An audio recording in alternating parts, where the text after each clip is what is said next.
തിരഞ്ഞെടുപ്പ് ഒരുക്കത്തിലാണ് മുന്നണികളും പാർട്ടികളും.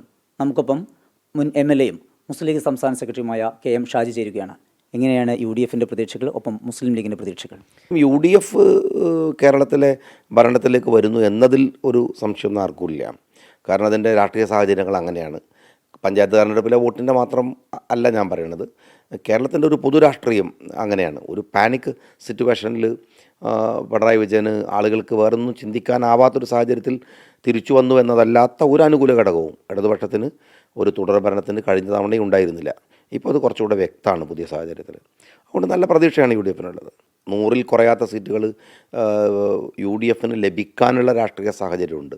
മുന്നണികളായിട്ട് കുറേ കക്ഷികൾ UDF-നകത്തേക്ക് വരുന്നു എന്നത് മാത്രമല്ല, UDF ഞാൻ പറഞ്ഞല്ലോ നിലവിലുള്ള രാഷ്ട്രീയ സാഹചര്യത്തിൽ ഒരു ജനകീയമായ മുന്നേറ്റം. ഇപ്പം ഇടതുപക്ഷത്തിനകത്ത് നടക്കുന്ന വലിയ അഴിമതികളുടെ കെടുകാര്യസ്ഥതയുടെ ഒക്കെ കക്ഷികൾ എല്ലാ ഘടകകക്ഷികളും ഒരുമിച്ചാണെന്ന് ഞങ്ങൾ വിചാരിക്കുന്നില്ല.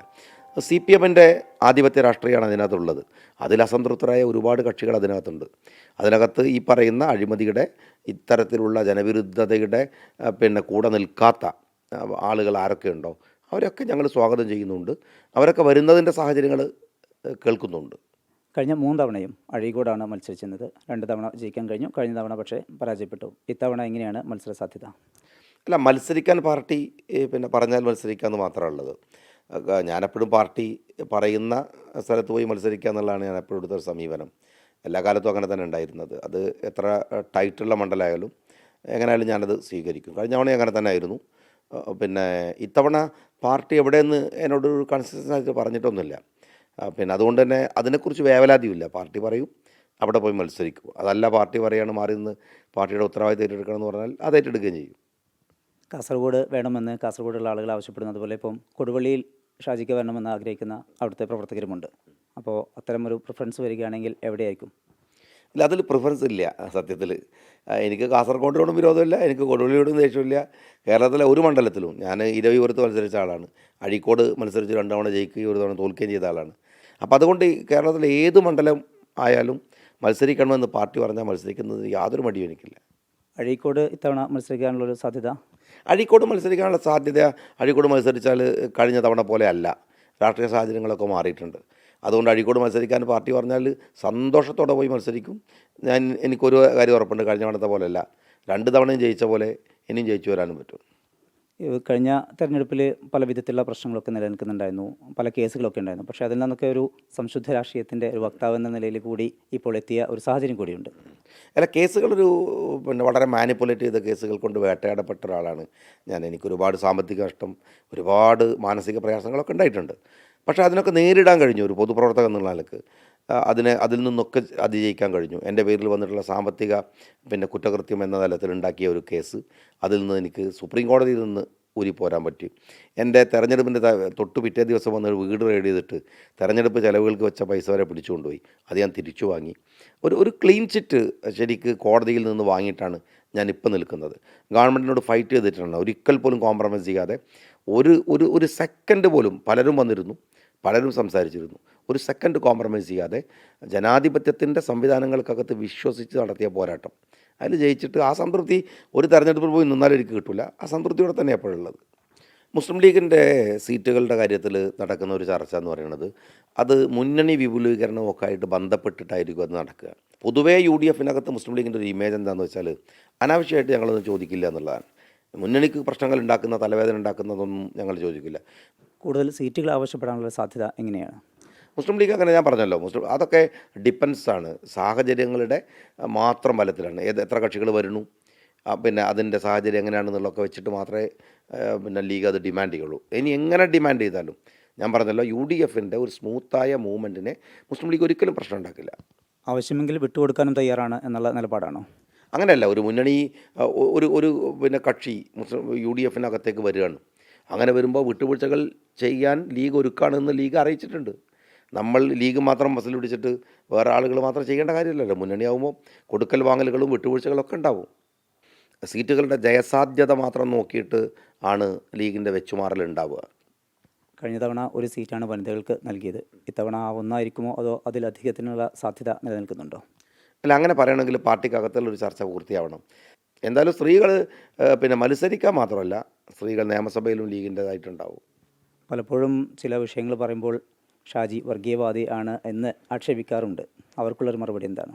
അല്ല, ഷാജി വർഗീയവാദി എന്നുള്ളത് ചോദിക്കുന്നതും അത് വർഗീയവാദി ആക്കാനും ഉള്ള ഒരു വലിയ ശ്രമമുണ്ട്. ഞാൻ ഇന്ന് വരെ എൻ്റെ ജീവിതത്തിൽ ഇന്ന് വരെ ഏതെങ്കിലും ഒരു വിഭാഗത്തെ, രാഷ്ട്രീയമായിട്ട് പിണറായി വിജയനാണോ എന്നല്ല ഞാൻ പറയുന്നത്, ഏതെങ്കിലും ഒരു മതവിഭാഗത്തെ, ഒരു ജാതീയ വിഭാഗത്തെ ഒരു ചെറിയ വാക്ക് കൊണ്ട് പോലും ഞാൻ നോവിച്ചിട്ടില്ല.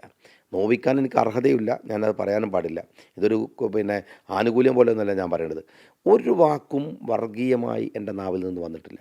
പക്ഷേ ഒരു സാമുദായിക രാഷ്ട്രീയ പാർട്ടിയുടെ പ്രതിനിധി എന്നുള്ള നിലക്ക് എൻ്റെ സമുദായത്തിന് വേണ്ടിയിട്ട്, അതിനാണല്ലോ ഞാൻ മുസ്ലിം ലീഗ് എന്ന് പറയുന്ന സംഘടനയിൽ പ്രവർത്തിക്കുന്നത്, അവർക്ക് വേണ്ടി സംസാരിക്കുമ്പോൾ തന്നെ അവർക്ക് അർഹമായത് ജനസംഖ്യാനുപാതമായി അവർക്ക് ലഭിക്കണമെന്ന് പറയുമ്പോഴും അവരെങ്ങാനും ഒരു കട്ടനുറുപ്പികയുടെ ആനുകൂല്യം അന്യായമായി നേടിയിട്ടുണ്ടെങ്കിൽ അത് മറ്റുള്ളവർക്ക് തിരിച്ചു കൊടുക്കണം എന്നും വിചാരിക്കുന്ന, അല്ലെങ്കിൽ അതിനുവേണ്ടി പൊരുതുന്ന ഒരു പൊതുപ്രവർത്തകനാണ് ഞാൻ. എന്നെ എത്ര തന്നെ ഇടതുപക്ഷ പ്രൊപ്പഗണ്ടകൾ പിന്നെ എനിക്കെതിരായിട്ട് എന്നെ വർഗീയവാദിയാക്കാൻ ശ്രമിച്ചാലും എനിക്കതിൽ യാതൊരു ഭയവുമില്ല. എന്നെ അഴിമതിക്കാരനാക്കാൻ ശ്രമം നടത്തി, അതിൽ തോറ്റു നിൽക്കുകയാണ്. അത് കാരണം അത് കോടതിയിൽ പോയി തെളിയിക്കാം. വർഗീയവാദി എന്ന് വിളിച്ചാൽ കോടതി പോയി തെളിയിക്കാൻ നിവൃത്തിയില്ലല്ലോ. അതുകൊണ്ടത് അവർക്ക് തെളിവുണ്ടെങ്കിൽ അവർ തെളിയിക്കട്ടെ. അതുവരെ ഞാൻ ഈ മതേതര സമൂഹത്തിൻ്റെ മുമ്പിൽ നിന്ന് പൊരുതുക തന്നെ ചെയ്യും. വെള്ളാപ്പള്ളി നടേശനെ വിമർശിക്കാൻ പലരും ഭയക്കുന്നു. പക്ഷേ ഷാജിയെ വിമർശിക്കാൻ ആർക്കും ഒരു ഭയമില്ല എന്നുള്ളതും ഒരു യാഥാർത്ഥ്യമാണ്. അത് ഒരു കേരളീയ സമൂഹത്തിലെ പുതുതായിട്ട് പിന്നെ പിണറായി വിജയൻ അടക്കമുള്ള ആളുകൾ ഉണ്ടാക്കിയിട്ടുള്ളൊരു ട്രെൻഡാണത്. ഷാജിയെ വർഗീയവാദിയാക്കാം. ഷാജി പറയുന്നതൊക്കെ ഭയങ്കര കുഴപ്പമാണ്. മതമല്ല പ്രശ്നം എന്ന് പിന്നെ CPM പറയാം. മതമാണ് പ്രശ്നം എന്ന് എനിക്ക് പറഞ്ഞുകൂടാ. അതുകൊണ്ട് എന്നെ കുറ്റവാളിയാക്കിക്കോട്ടെ. പിന്നെ വെള്ളാപ്പള്ളി നടേശന് പിന്നെ അദ്ദേഹത്തിന് നല്ല പിന്നെ അഭിനന്ദനങ്ങളും കൊടുത്തോട്ടെ. അതൊക്കെ കാണാവുന്ന ഒരു കേരളീയ സമൂഹം ഇവിടെ ഉണ്ടല്ലോ. UDF ജമാഅത്തെ ഇസ്ലാമിയായിട്ട് സഖ്യം ഉണ്ടാക്കിയത് എവിടെയൊക്കെ സ്ഥലങ്ങളിലാണെന്ന് ചോദിക്കുന്ന ഇതേ ചോദ്യം LDFുമായിട്ട് ഈ കഴിഞ്ഞ തെരഞ്ഞെടുപ്പിൽ സഖ്യമുണ്ടാക്കിയത് ഞാൻ പറഞ്ഞു തരട്ടെ. പാലക്കാട് ഒരു ജമാഅത്തെ ഇസ്ലാമിയുടെ ഒരു സ്ഥാനാർത്ഥി മത്സരിച്ചു. LDFന് കിട്ടിയത് 1 വോട്ടാണ്. വളവട്ടണത്ത് SDPI ജയിച്ച വാർഡിൽ CPMന് കിട്ടിയ വോട്ട് 70 വോട്ട്. എന്ന് വെച്ചാൽ വളരെ കൃത്യമായി SDPIയുമായും പലയിടങ്ങളിലും മുക്കം പോലെയുള്ള സ്ഥലങ്ങളിൽ ജമാഅത്തെ ഇസ്ലാമിയുമായും ഈ തെരഞ്ഞെടുപ്പിലും ഇടതുപക്ഷം മത്സരിച്ചിട്ടുണ്ട്. ഞങ്ങൾ ഇടതുപക്ഷത്തിനെതിരെ ഉയർത്തുന്ന രാഷ്ട്രീയ കാരണങ്ങൾ വോട്ട് ചെയ്യാൻ ജമാഅത്തെ ഇസ്ലാമിക്കാരനും കാരണമാണെങ്കിൽ നിങ്ങൾ ചെയ്യരുത്, ഞങ്ങൾ ചെയ്തോളും എന്ന് പറയേണ്ട കാര്യം എന്താണ്? അവർ വോട്ട് ചെയ്തിട്ടുണ്ടാവാം. അതിനെ സഖ്യമെന്നാണ് പിന്നെ പിണറായി വിജയൻ വിളിക്കണമെങ്കിൽ പരസ്യമായി അവരുമായി ബന്ധമുണ്ടാക്കിയ പഴയ അനുഭവത്തിൻ്റെ വെളിച്ചത്തിലുള്ള ഫീലിങ്സുകളായിരിക്കാം അദ്ദേഹം പറയുന്നത്. തെരഞ്ഞെടുപ്പുമായി ബന്ധപ്പെട്ട് വലിയ പ്രതീക്ഷയാണ് KM ഷാജി പങ്കുവയ്ക്കുന്നത്.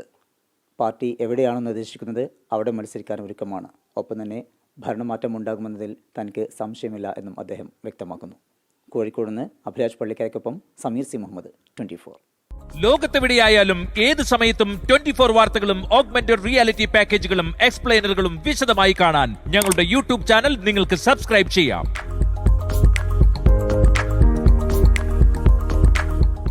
ലോകത്തെവിടെയായാലും ഏത് സമയത്തും 24 വാർത്തകളും ഓഗ്മെന്റഡ് റിയാലിറ്റി പാക്കേജുകളും എക്സ്പ്ലെയിനറുകളും വിശദമായി കാണാൻ ഞങ്ങളുടെ യൂട്യൂബ് ചാനൽ നിങ്ങൾക്ക് സബ്സ്ക്രൈബ് ചെയ്യാം.